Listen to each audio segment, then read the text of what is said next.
Yo! What's up, everybody? What's up? Welcome to church today. We're so glad you joined us today. We're so glad you joined us today. We are excited that you are here with us, and we're going to start today with our 4 core values. Are you ready? I'm ready. Yeah, I'm ready. Well, kick us off then since you're ready. Wonderful. Since I'm ready, I'm going to go ahead and tell you guys our first core value.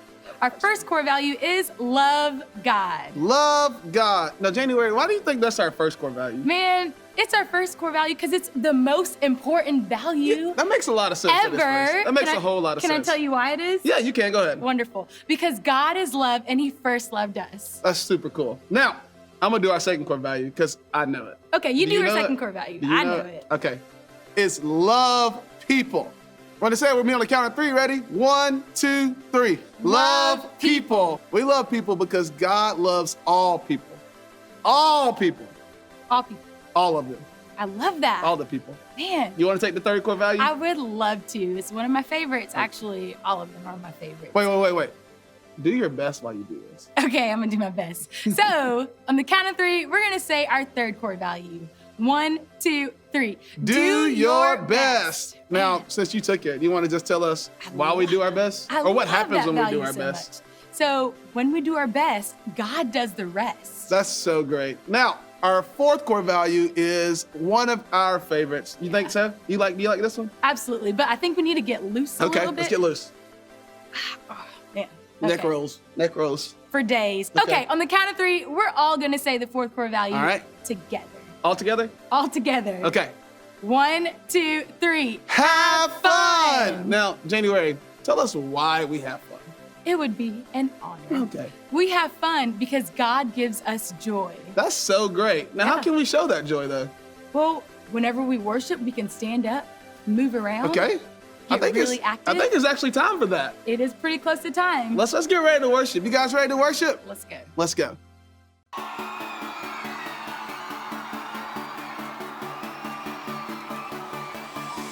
Staring into your eyes makes my heart come alive. Suddenly brought to life when I met you. Reaching beyond the skies, running deep, stretching wide. Perfect love realized here with you. Come on now. Now this love is for real. You will never let go, never let go. Oh, and it's more than just words. Love beyond my control, out of control. Hands up. This is real love. This is real love. Say this is real love. This is real love.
Staring into your eyes makes my heart come alive. suddenly brought to life when I met you. 1, 2, 3, jump! This is real love, this is real love. This is real love, this is real love. Oh.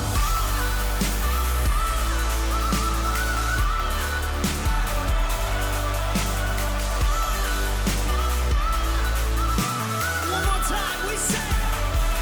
You pull me closer and closer, holding my heart till the very end. Jesus, I'm found in your freedom. This is real love. This is real love. This is real love.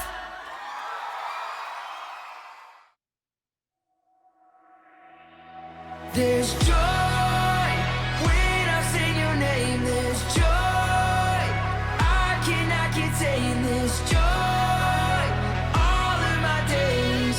You will be praised. Jesus, there is nothing like your presence. I will sing of all your goodness.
Jesus, Jesus, oh, how I need you.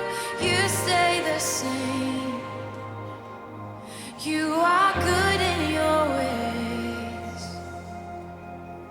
Jesus, Jesus, oh, how I need you. You are enough. All my trust is in you, Lord.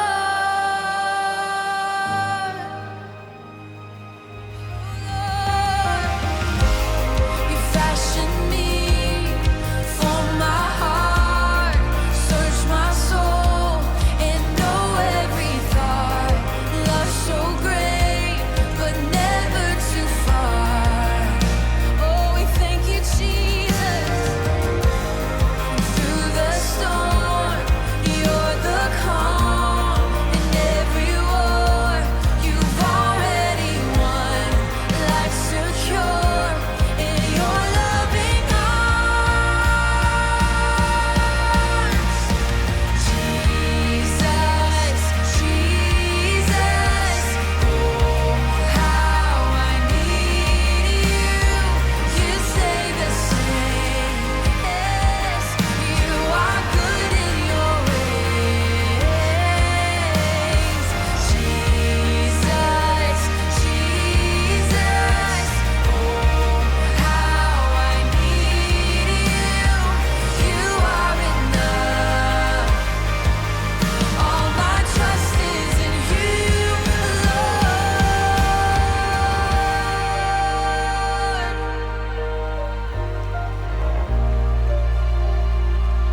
We put our trust in who you are, God. Yes.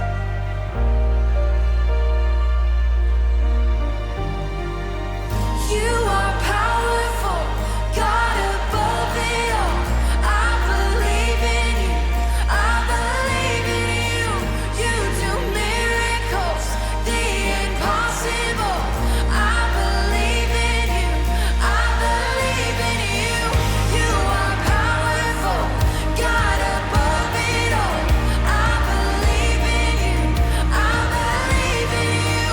You do miracles, the impossible. I believe in you. Come on, I believe in you. You are powerful, God above it all. I believe in you. I believe in you.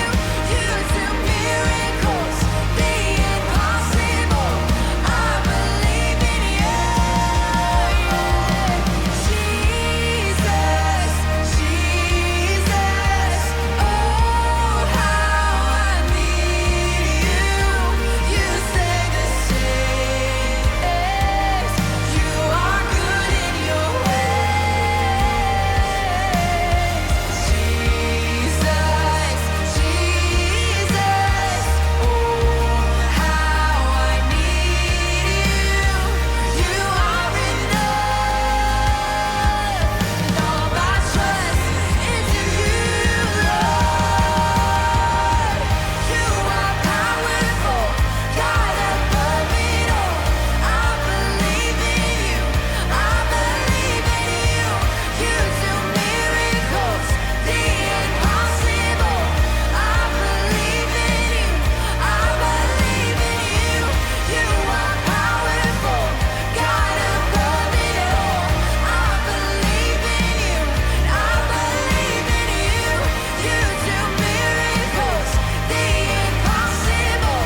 I believe in you. I believe in you.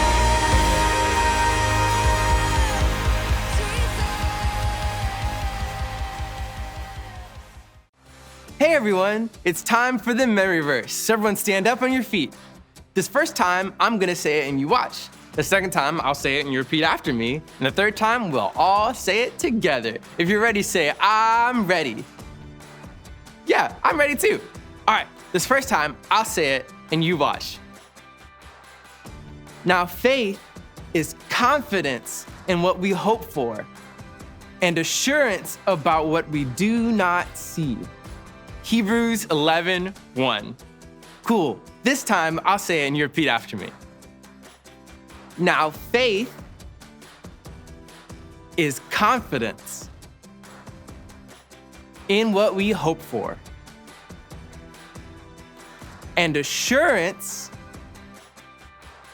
about what we do not see. Hebrews 11:1. Great job, you guys. All right, let's all say it together. Now, faith is confidence in what we hope for, and assurance about what we do not see. Hebrews 11:1.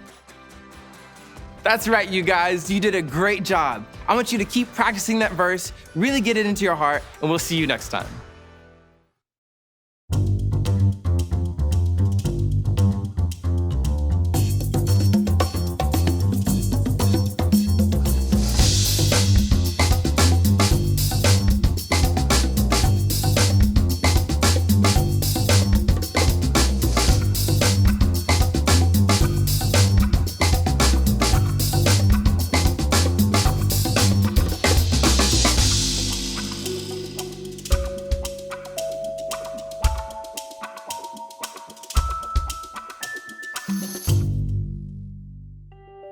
Well, hello there. Welcome back to another exciting episode of The Tracers. However, if this is your first time with us, then just welcome. The Tracers are in a bit of a pickle. Not an actual pickle because that would be gross and smelly. No, a few of them are having a problem. Well, several problems really. Problems that started a long, long time ago. They are problems that people just like you and me are faced with every day. In these situations, we don't always know what to do. The answer isn't always easy to figure out. In the Bible, there's a story about a man named Daniel who lived a very long time ago. Daniel was faced with many different trials, problems, and difficult situations during a culture and time when it wasn't always cool to do the right thing. Not only was it not cool, but you could sometimes get in a lot of trouble for doing the right thing. It was quite the dilemma to be in. While Daniel didn't always know the right thing to do, he knew who to talk to. Join me as we learn more about the Daniel dilemma. This is Joe. Joe's a great guy. He likes most of the things we all like. He likes riding his bike, eating pancakes, playing games, and having boxing matches with dinosaurs. Yeah, okay, that last one was a little weird. Joe is having a problem. He's faced with a dilemma. The dilemma that Joe is faced with is all about making the right choices. Some of the kids at school are not doing the things they should do. They aren't listening to the teachers. They are talking when they aren't supposed to be. They are being mean to some of the other students, and they are even cheating on tests. Yeah, that's a big deal. The thing is, some of these kids who are making bad choices are his friends, and they are trying to get him to do these things also. He doesn't know what to do. Does he go along with the crowd so that he's accepted and liked by the kids at school? Or does he do the right thing, even though it's different than what some of his friends are doing, and even though some of his friends won't think he's cool anymore?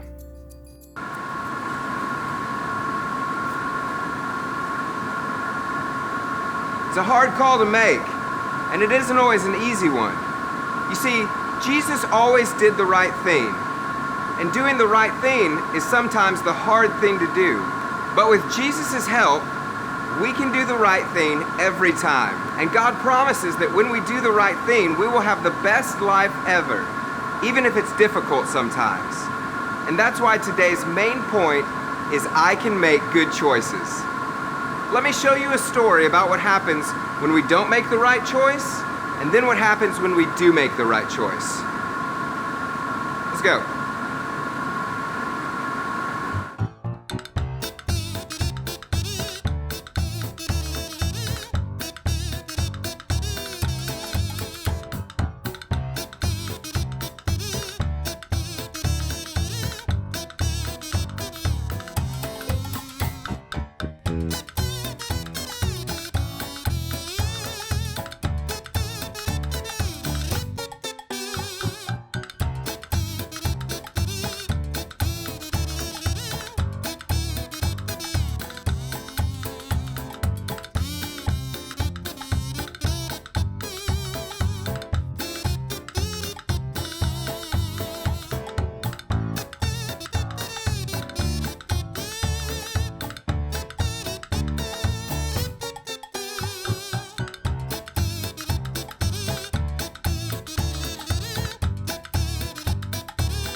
In the Bible, there is a story about making good choices in a culture of compromise.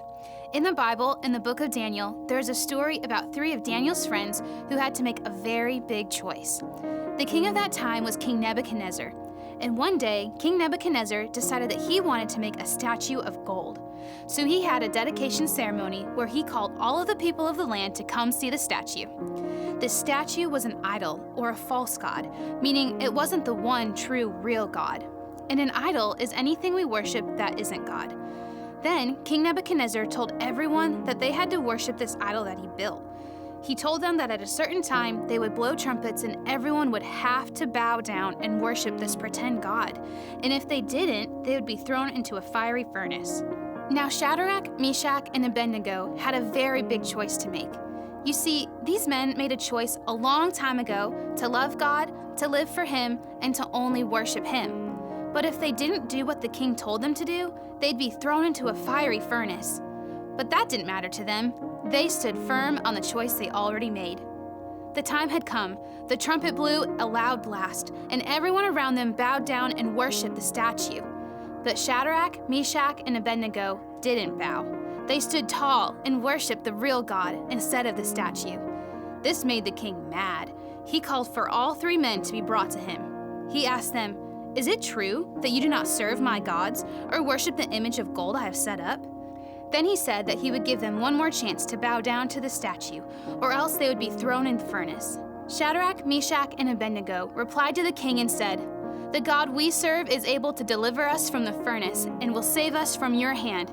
But even if he does not, we will not serve your gods or worship your idol." This made the king even more angry.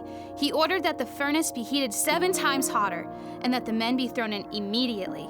When the men were thrown into the fire, the king leaped to his feet in amazement. He looked closer because he knew that they threw 3 men into the fire. But when he looked, he saw 4 men walking around inside the furnace. And he said that one of them looked like an angel of the Lord. The king couldn't believe his eyes. He called for Shadrach, Meshach, and Abednego to come out of the furnace. When they did, everyone could see that they weren't hurt. Their clothes weren't burned, and the Bible says that they didn't even smell like fire. And from that day on, the king gave his blessing and protection to Shadrach, Meshach, and Abednego, and he actually promoted them in the kingdom, all because they made the right choice and stood for God. Here at school today, Joe had a lot of choices that he had to make. Sometimes it's hard to stand for what we believe and make right choices, especially when everyone around us doesn't stand for or believe the same things as us. But that should never change our decision. We should make up our mind every day, as soon as we wake up, that we're going to be like Jesus, make good choices, no matter what anyone else does or thinks. Being a light and making good choices in a world that's compromising what it believes is the only way anything can ever change. Making good choices is important to God, and it should be important to us. And that's why today's main point is, I can make good choices. Join us next time as we journey deeper into the story and learn more about the Daniel dilemma.